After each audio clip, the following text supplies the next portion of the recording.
ভাই বন্ধুরা দেখো, এবার কড়াইশুঁটি কচুরি করবো। তাই মিক্সির বাটির মধ্যে কড়াইশুঁটি, আদা, কাঁচা লঙ্কা সব মিশিয়ে নিয়েছি। এই দেখো বন্ধুরা, পেস্টটা হয়ে গেছে। আপনাদের কিন্তু দেখে নিতে হবে পেস্টটা ঠিকঠাক, মানে যাতে গোটা গোটা না থাকে, পুরোটাই আদা থাকে তো সাথে, যাতে পেস্টটা পুরোটাই হয়ে যায়। ঠিক আছে, সম্বারটা দেওয়া হয়ে গেছে, মানে একটু ঘি দিয়ে আর একটু হিং দিয়ে এটা বসিয়ে দিয়েছি। একটু ভাজা ভাজা হয়ে গেলে তাহলে তুলে রাখবো, তারপরে কড়াইশুঁটির কচুরি করবো এটা দিয়ে। ভাজাটা হয়ে গেছে।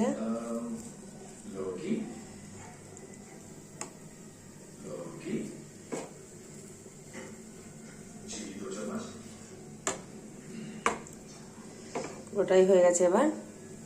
এবার এটাকে নামিয়ে নেব। তারপরে